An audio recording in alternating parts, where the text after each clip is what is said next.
this policy forum and this first panel discussion is really our way of starting to think more internally and taking a step back from the building of the programs and the internal controls and the compliance, and just take a moment to think about the public policy facing impacts of the work that we're doing. So we're trying this out. We have a title, the office is under the president, communities of practice. I didn't come up with that, and we didn't have anybody in comms. But I want to give special thanks to Tanya and Nick and Soshi. When I brought it up, they were on board right away. And then Rudy, Elizabeth, and Elliot. Elizabeth and Elliot are in the Bureau of Economic Development, and Rudy really helped take the concept, and now you hear it and see it today. And we are recording this because we want to make sure that beyond just the senior level leadership, that we have anyone that works under offices of the president can come and actually view it, and I think it's going to be on YouTube. So this is the first installment of the OUP Communities of Practice series, a policy discussion forum on the pressing public policy challenges facing Cook County and its residents and the programs being implemented to solve them. Following the pandemic, Cook County undertook pandemic recovery efforts, of which economic revitalization was a key part. This was spearheaded by the Bureau of Economic Development under the leadership of Soshi Flores. By a show of hands, how many of you know of a business that has been impacted by or closed down as a result of the pandemic? Quite a few. Most of the hands are up for those who will be viewing this later. Today, we will hear from the Bureau of Economic Development and two of their partners on the work they have done in response to the pandemic and really helping those small businesses recover. First off, we have Dominique Gable, the program manager for the Cook County Small Business Source, who will give us a brief overview of the program. Second, we have Kendra Shaw, Economic Development Manager at the Berwyn Shop, at the Berwyn Development Corporation. She will talk about the role of the Berwyn Development Corporation in supporting businesses through the pandemic. Thank you. And then third, we have Elizabeth Aguilar, owner of Juicy Gems, a handmade jewelry and accessories business, and they will tell her story of locating in the Berwyn shops and working with the Berwyn Development Corporation. And last but not least, Yamina McCarter, program manager for the Bureau of Economic Development, and she will share a bit more about the county's vision and direction for the future of small business support. And we will wrap today's discussion with a little bit of a Q&A session from the audience. So as you're listening to all of the work around small business and the programs that have been developed through Bureau of Economic Development, make sure you're jotting down some notes in case you want to follow up with one of the panelists. All right, so I am going to go ahead and start with the panelists. Thank you guys for joining us this morning. Dominique, can you start us off by giving us a brief overview of the Small Business Source Program? You all have the one-pagers on your tables. Hi, good morning, everyone. Good morning. First, thank you all for allowing me to sit before you today as a panel speaker. I appreciate that. In a room of great people that I've never met before, so I thank you for the opportunity. Again, my name is Dominique Gamble. I am a program manager along with my lovely coworker down here, Miss Yamina McCarter. We work on the Small Business Assistance Program. I would like to share a brief overview of the program with you all today. As you all know, when the COVID started, we saw a decline in businesses quickly. A lot of businesses were affected negatively due to the impact of closures, as well as a rapid waterfall decrease that trickled down into the communities, which also negatively affected families. Before 2020, Cook County did not have a small business program set in place. We had conversations about creating a small business program. We knew there was a need for a small business program. However, we had not yet got to the point of the development stage of that program. But due to the rapid decline in businesses, we knew that we had to act quick. And we had to do something to help these businesses continue to thrive and move forward, to help the Cook County as a whole to continue to basically, I guess, move. So from there, what we did was we created an assessment of the small business ecosystem.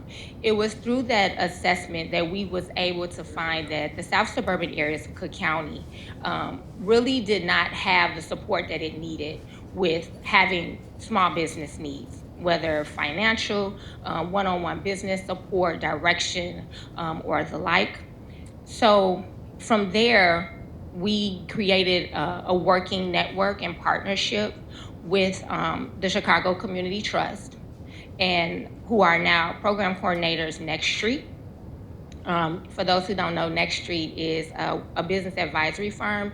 They also work to assist with taking businesses to the next level. So they were already working in this area. So they were perfect, we felt, to assist us with developing a program such as this.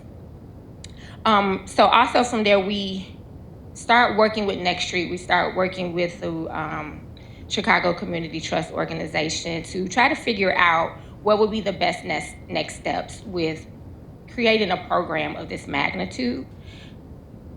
What we figured out is the best way to do this would be to come together in a working partnership, and we created a network of 10 of the region's leading business support organizations. We call them BSOs. So if you ever hear us referencing BSOs, that's another acclimate. You know, we have the political county, city, state acclimate, so that just means business support organizations. From that, we launched what was then the COVID-19 Small Business Recovery Program. In May, you guys might have known, we changed the name of that program because it grew to the SOURCE, which is the Cook County Small Business Source. We also brought in some key suburban economic organizations like Berwyn Development, that you have sitting next to us here, who's also going to discuss their program. We also worked with some specific industry organizations such as the Illinois Restaurant Association, one of our other great program partners. And we also worked with the city and incentivized some organizations such as Chicago Urban League to assist us with working with suburban businesses and in the suburban area. So basically, a lot of suburban businesses didn't think that they could work with city-based organizations because they were in a city. So through our incentivization, I'm sorry, no coffee this morning, as well as our partnership with many of our Chicago-based organizations, suburban small businesses were able to receive the assistance in which they needed. So, Dominique, that's a lot of really good information, and I want to just call out a couple things because I think we all know that we can't do our work in silos, and so you mentioned having to bring a lot of folks to the table, particularly our philanthropic partners at Chicago Community Trust, the business community. Could you have put this program together without having those other participants and stakeholders at the table helping to develop this? I would honestly say no. I believe that we have grown to the magnitude that we are because of the partnerships that we created. This partnership truly proves that we are stronger together than we are separate. Having the collaboration of small business support organizations within the South and West suburban areas, as well as within the city of Chicago, allows us to touch just about every area of Cook County to ensure that small businesses have all of the resources and help that they need, whether it's financial, whether it's, marketing, whether, taxes, whatever that one-on-one assistance is that they need to help take their business truly to the next level is available through this one-stop shop program. Great, thank you. All right, so Kendra, can you share a little bit more about your organization and how you all became a kind of a leading business support organization? Of course. Thank you again for letting us speak today. I'm excited to share all the incredible partnerships that Dominique is referencing. So I work with the Berwyn Development Corporation as the Economic Development Manager, and we offer chamber services and economic development resources to the small businesses in Berwyn, which is a western suburb just 8 miles west of the Loop. And we've been offering these services since the 80s, but we were thankful to be brought into the network after the pandemic started. So back in 2020, we were brought in to help offer the 24/7 one-on-one personalized assistance that the county was setting up through Next Street at no cost. So we were able to reach out to some of the businesses that we hadn't been able to reach out to before and really offer those services that we were missing in our ecosystem. So specifically this year, we realized that through all the conversations we were having with our small businesses, we really did have a gap in support for our startups. We weren't really sure who our home-based businesses were, even though we saw a spike in more and more hobby-based or online sales in Berwyn. And we also knew that we didn't have a space for them to really test out our market. We're landlocked, so we don't have a lot of open space ready for development, but we did want to take advantage of some of the opportunities in our community. And as we joke, my executive director is here, and he jokes that we just jumped straight into projects, and we did this year. So last year we launched the Berwyn Shops, which is a retail incubator. You're seeing some of the pictures on the screen. That was a blank space at the end of 2021, and in less than 8 months, it became a vibrant community space where we launched with 12 women-owned businesses, 11 of which were Latinx-owned, and all of them were based out of their home, online, or had never been in a storefront themselves. So our goal was to work with the county, offer advising, work with one of our other partners, so the Women's Business Development Center, to really train the business owners into graduating into a storefront. So we just ended the first season this past couple weeks, and we're already ready to launch next year. Right. And for the Berwyn Shops, is it open to the general public? Like what's the concept? How does it operate? Sure. So we were inspired by a similar concept out in Batavia, but we took it and kind of made it more Berwyn friendly. And by this we mean it's just a vibrant space that people can come, as you can see, host events on site. We have 12 businesses that operate each of the 12 little mini storefronts, so they get to design everything inside the space. And really take advantage of all the learning opportunities that we throw their way. So it's monthly free training for them on everything related to being a business owner. And the idea is that they then graduate from this program into storefronts around town in the region. Okay. All right. Well, Elizabeth, you are one of the Berwyn Shop store owners, correct? Sure. So can you tell us about your business and your experience working with and being at the Berwyn Shops? Sure. Hi, my name is Elizabeth. I'm very happy to be here. I started my business when I was 10 years old. That's when I started making my jewelry. I decided to open my business in 2017. I was selling at local events and partnering with local businesses, and that's how I discovered the opportunity with the Berwyn Shops. A location in Berwyn let me know of the opportunity, and I wanted to jump right on it. I thought it was an excellent opportunity to grow our businesses, and I'm very happy I was a part of the first round. Right. And prior to, kind of the pandemic, did you feel like you had resources as a small business owner? Did you feel like you had, kind of an understanding about where to go to get the information, whether it was technical assistance or capital needs? What did the landscape look like before you were connected with the Berwyn Shops? Honestly, I felt a little lost before the Berwyn Shops. There's so much support that I discovered once I was part of the first incubator. So thankful for all the resources, all the monthly trainings that we received with the Women Business Development Center as well. So it was all very helpful for all the 12 businesses that were there. Great. And we know, of course, as we are coming out of the pandemic and really recovering, that there's still a lot more work to do and many more small business owners that we can help. What's your plans moving forward in 2023? I'm actually looking for a storefront to move into. Anybody got a storefront? Well, considering that Jessica is no longer at real estate, the next real estate director can help identify some spots for you. Thank you so much. All right. Well, so there we go. All right. So we can connect you, Kendra, to look for spaces as long in as any she stays particular in Berwyn. area. In Berwyn. As long as it stays in Berwyn. Keep Right. in Berwyn. Okay. But that's the big plan for 2023? Yes, that's the Okay. goal. Do you have an idea about what that space will look like or what you want that space to look like? I really put a lot of effort into designing the small space at the Berwyn Shops, and I would like to continue the branding, the same colors, the same design and look, the similar look and feel that I had at the Berwyn Shops. There was an architect that helped me design the inside of our space, Nice. and she was a woman as well. So Bear Ballier was the company that helped me design the storefront, and it looked beautiful. I'd love to continue with that same look and feel. And what Great. she's not saying is she actually might be one of our first ones to open her storefront. We are still Nice. considering opportunities, but it looks like she'll be in a shopping center doing more boutique style right in Berwyn. So Very nice, very nice. Congratulations. Yeah. And before we turn to Yamina, Dominique, can you, for the benefit of the group, I know everyone has the one pagers, but how many businesses have we been able to support? Like, what's the stats?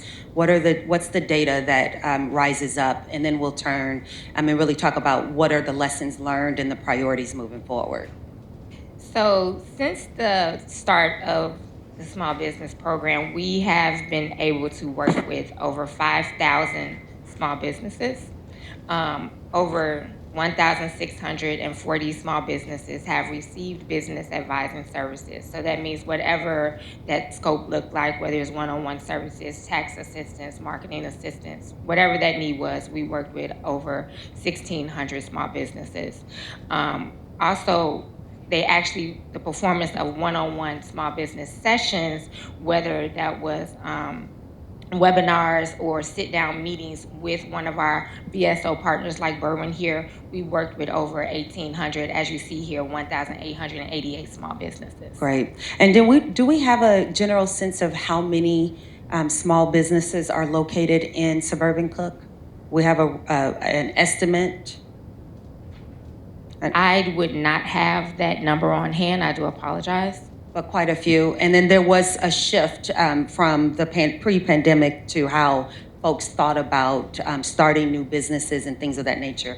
Can any of you speak to that, the trends in terms of just the small businesses thinking, I have an idea, maybe I don't want to be in a workplace environment, or I've had to shift the way that I think.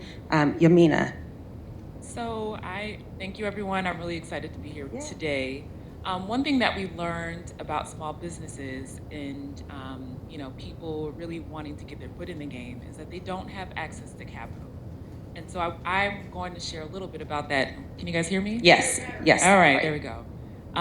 Small businesses today don't have access to capital, and so that really limits them to taking the next step to really figuring out a marketing plan, getting into a next storefront, or even trying to start their own business. I'm happy everyone was looking at the one pager today. Dominique went over our executive summary, our snapshot, but I'm here to talk to you all about our impact. Great. And I'm really excited to share that throughout the years when we started, we talked about and learned that access to capital is something that we really needed to focus on. And so on the second page here, you guys will see all that we do in the source. That's one-to-one business advising, events, and we provide resources for the small businesses. And one of the programs that came directly from our learnings about what the small business needs is access to capital. And we started the Grow Grant program. And the Grow Grant, the Grow Grant program that was created was meant specifically to address that issue. We worked with our partners, the Economic Development Council, to put together an ambition statement that would guide us and really put equity at the forefront in our program development.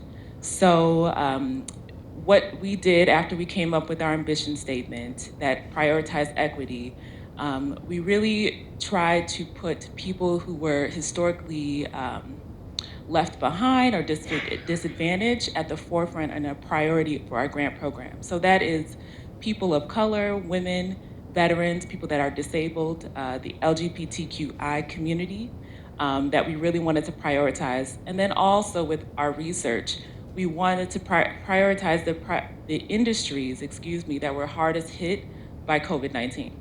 And what were those industries? Can you name a few? I'm sure the audience probably would have a few top of mind as well. Yeah, sure. A lot of retail, like we had here today on display.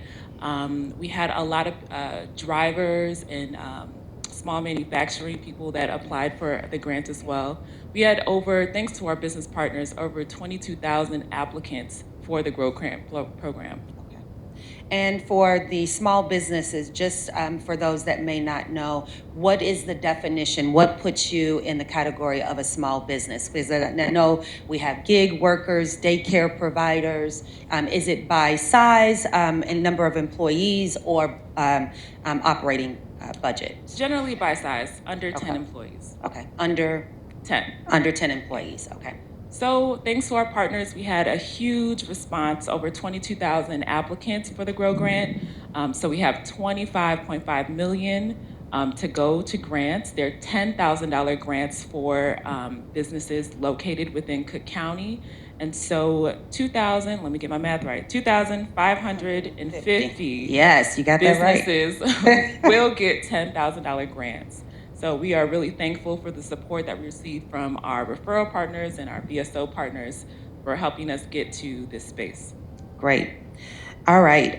If you are a business that wants to apply, is there it's closed now, but Yes. is there like a website with all of the information? And will there be another round at some point?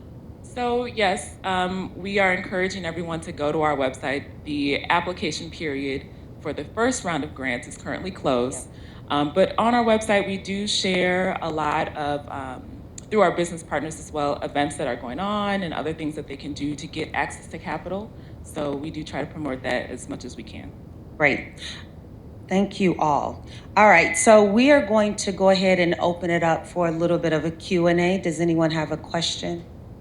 I see a couple hands. I'll go with Otis and Eileen and then Tom. And Elliot has a question as well. Hello? All right, first question. Otis. Otis. What's your So, question? thank you. Yes, could you just speak to the criteria used to make awards? The criteria of the Grow Grant? Yeah. Sure. So for this first round of the Grow Grant, you had to, of course, be in Cook County. You have to have under 10 employees. It would help if you were a part of the priority group that I listed earlier. And we really tried to make the application as simple as possible. So we had, of course, priority groups for industries and also demographics, but we accepted most of the applications. And that last piece that you said, making the applications as simple as possible. Particularly, there was a lot of work in the last couple years as we are trying to get out money and really help those, whether they're the small businesses, the community-based organizations. That is definitely something that they have all kind of talked about wanting and needing help with, right? You can't access dollars if you don't have your grants team or someone else within your shop to do the work. So that technical assistance and making things as simple as possible while we are still maintaining and getting the information we need is key. All right. Yeah. What do you mean by a look back? We will, we hope to, but we're not at that stage yet. So right now, the applications that we received are currently under review, but that is a part of the program as well. We will try to follow up and survey to see, how we impacted the businesses that got the grants. Yeah, and underpinning all of this work, I should say, is the Small Business Grow Program, and all of the work of economic development is underlying ARPA dollars. So there are federal requirements and reporting and all of that we'll have to do. That's why our budget team and the chief financial officer and Tom, why all of, and Guidehouse, quite frankly, are all helping us get that infrastructure in place. All right, Eileen, and then Tom, and then Elliot, and then Dean, and then Nicole. Somebody remember that, or just remember it yourself. All right. Elizabeth, congratulations on graduating so quickly. I know that some of the incubators in the city, that was one of the things they struggled with was graduation. And so my question is there a timeline for the businesses to graduate out, and is that a concern? All right. Who wants to take that one? I'll start. So our program is a 7-month program. So they're required to be on site a certain number of hours every Friday, Saturday, and Sunday. And our goal with this is that we're not only supporting each individual business, we're helping them build a community and cross-promote and share networks. So we require that they be there at the same time, mandatory hours, and have, if they needed to be gone, then they got it covered. So because that was such an important piece, graduation, we did schedule for 7 months out, but we did have metrics that they had to meet along the way. So we had a mid-season check-in. We did every 2-month check-ins with them as well. But really looking at, are they there on time? Are they promoting the shops, the events? Are they hosting events? And even are they working with other stakeholders in our community to promote special events and build those collaborations that they would need once they do leave? So we did have metrics set that they got graded on. Right. All right. Tom and Elliot. So, congratulations. Clearly, this is working. This was fantastic, not just for those businesses now, but moving into the future. The Berwyn shops clearly are a great example of the hyper-local strategy, right? With shared marketing events and so forth. What I wonder is, how do you expand that to scale, but be sensitive to the individual communities that will be benefiting from those programs? That's a good question. Who wants to take that? Am I just going to keep talking? So we've actually been thinking about that. So right now we're already looking at 3 additional what we call homegrown projects in our region. So we've been thrilled at the community support that we've had in Berwyn, but it's not just been Berwyn. It's been the whole western suburbs and Cook County and the city. So we're already thrilled to see that some are looking at duplicating this type of incubator or this type of accelerator in other pieces of the county. But then not just that, transform it to really match what they have in their space. So maybe an accelerator where everyone's in one room works better. Maybe a co-op run by the businesses works better. So we're looking at those type of projects to open up in other communities, but really tailor it to that space. I want to highlight something Kendra said earlier, is that you originally saw this idea in Berwyn, but then you guys tweaked it to give it more of a Bigtavia. And then you guys tweaked it to give it more of a Berwyn style. So I think that's really important in recognizing what your community would be, accepting to, and congratulations. Yeah. Great. Thank you. Elliot. Hi, thank you, everybody. My question is for Dominique, actually. I'm curious if you could share any reflections of learning and working with business support organizations, or exceptionally small business owners. And those are there are 10 of them, right? Yes. Yes. Okay. We have 10 business support organizations that we work with, as well as 34 referral partner organizations that are directly within the community that help us touch the needs of the small businesses. So, great question, Elliot. I would say what I've learned. So just to know a little background on me, I have worked in the small business industry for a little over about 19, 18 years now. And what I've learned is that what was the need then is still the need today. Small businesses need more than access to capital. I've learned that a lot of small businesses come in and say, we need money, we need money, we need money. But a lot of them don't have a SWOT analysis. A lot of them have not taken the proper planning or researching that they need so that when they start these businesses, that they can survive and thrive, right? So having programs like Berwyn here that are working with these small business cohorts and giving them the training and the one-on-one assistance that we provide within our program is really allowing these businesses to go from startups to mom and pops that are here to keep going in our community and build our communities. So I guess really what the overall encompass that I've learned then that I still see today is that we need more than financial assistance to keep businesses in our community. Financing can start a business in our community, but it's the knowledge that you take with you that will help you grow that business and keep it going. I believe it's like, I'm sure some of us might have heard growing up. I know my mom and my father used to tell me, one thing no one can ever take from you is your knowledge, right? So when you have that business knowledge on how to start that business, how to develop that business, I believe that the businesses can go from just opening up in a location to staying in that location, to benefiting the communities in that location, and actually maybe going into multiple, franchise organizations or businesses or whatever it is that they might be seeking to have. Right. And sharing that knowledge with the next And small sharing business that owner knowledge, that yes, comes in. yes. Right. So Pulling you up. have the knowledge and you teach some the next one. What are we looking like in terms of time? 10 minutes. Okay. And who was next in terms of? I think there were a couple, Dean and Nicole, and then we'll come up here. All right, thank you. I appreciate that. And I think what you're saying in your last comment is really important, being able to make sure that people have the SWOT analysis and planning in place. But, my question is going to sound a little bit tone deaf after that. But the question is really related to the capital expenditures. What are the challenges that small businesses are facing related to access to capital? What are the kind of average sizes that they're looking for, when they're looking to gain access to capital? What are the turnaround times? If there's anything that you can add to that, I would appreciate it. Thank you. What Dean is saying is he wants to help with the projections for all of the small business owners. But all right.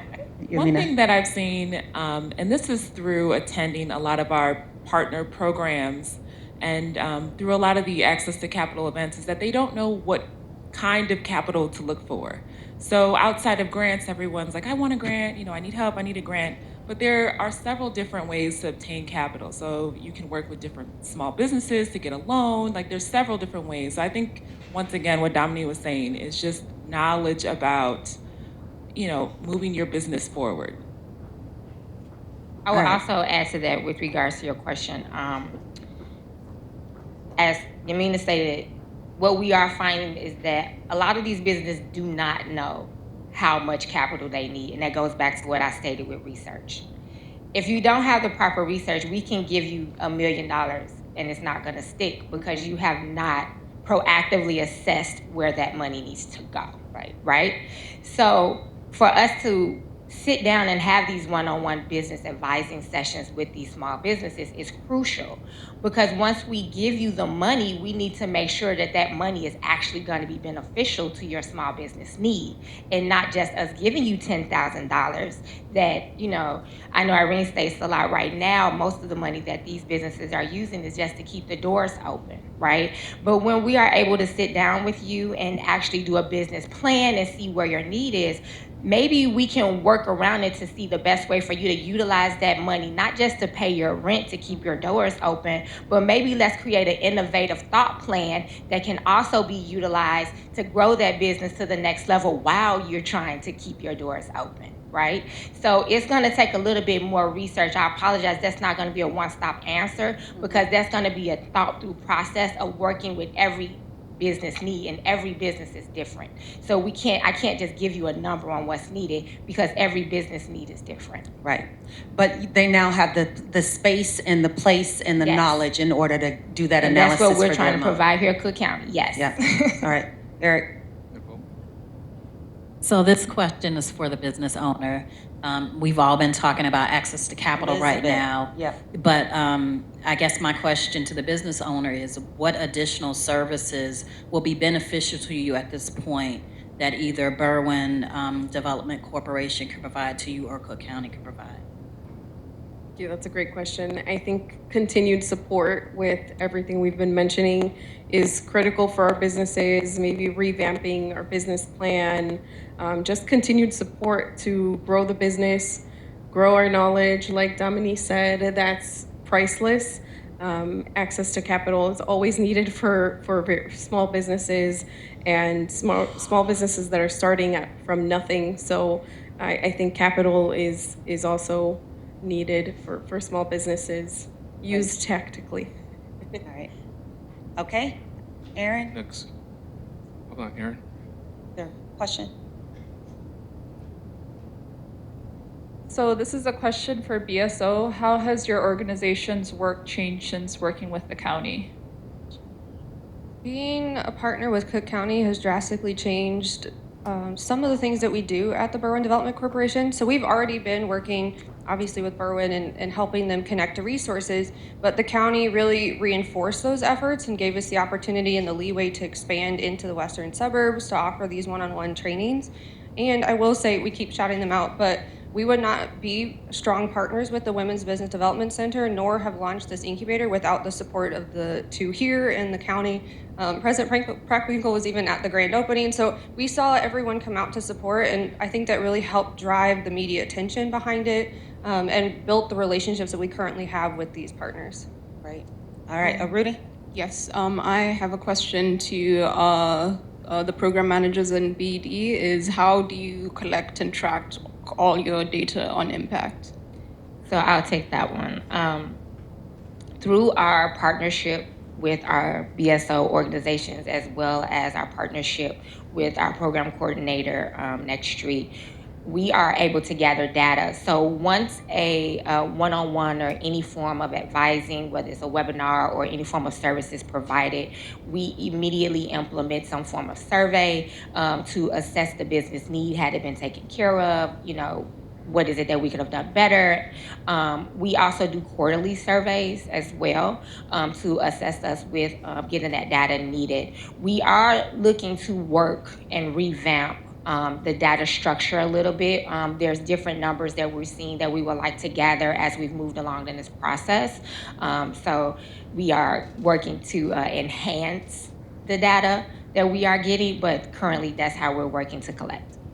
And I will say, and then Yamina has some comments as well, that there is a large-scale effort to put into place the public-facing dashboard. So there is a lot of work happening on how the county can continue to make sure we're transparent. So it's the tracking of the data internally through all of the program managers and folks that are working on many of these initiatives, but it's also the public-facing information that we want the public to know, and using that data to drive and inform decision-making, and that ultimate question around effective, which programs are effective, and that longer-term sustainability, because after 2026, the ARPA dollars will not be there. So how do we sustain the programs that we know are effective and are making an impact, a real impact for the residents and stakeholders that need it the most? Yamina, you were going to talk about the tracking and the data as well. I don't know. Okay.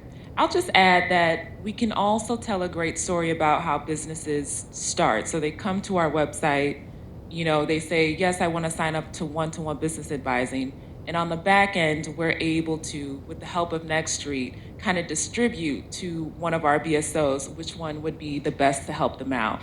So it's tracked from the beginning on our platform, which we're working to currently grow and build. So once they're matched with a BSO, such as Berwyn, they'll reach out to them for one-to-one advising. And just like Dominique said, that experience is tracked, and they are answering surveys about their experience afterwards as well. So we're trying to create a holistic documentation of the businesses and who we serve. Okay. Well, we're going to wrap, but we do want to make sure that we acknowledge the executive director that came with Kendra for his leadership, and acknowledge the work that both him and Kendra and their team are doing. So thank you, David, for allowing us the opportunity to have Kendra here today. Dominique? Can I say one thing about Berwyn that I wasn't able to say? Berwyn is one of our better lead BSO partners that we work with.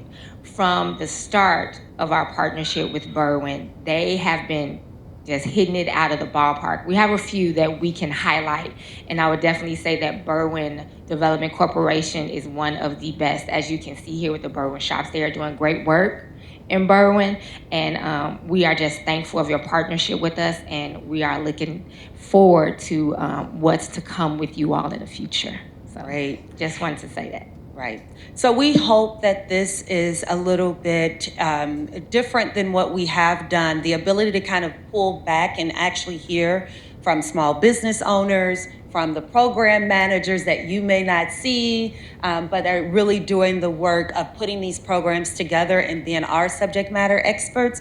So it's a combination of wanting to showcase our own folks and the good work that we know everyone is doing, and showing and demonstrating that partnership, because we can't do our work without partnership and collaboration. And that is really the only way that we're going to get to a place where everyone is thriving, regardless of where you live, small businesses, residents, and anyone else in between. So thank you all for joining us this morning and sharing a little bit about the Small Business Source Program. And now you all know a little bit more about it. And so when you're talking both in your internal teams and when you meet people out in the street, and folks ask you, what is the county doing and how are you benefiting small businesses, you know a little bit more beyond go to the website. So we hope that this has been enlightening to hear, and inspiring as we think about how do we sustain programs like this that we know are making a difference. All right, thank you all.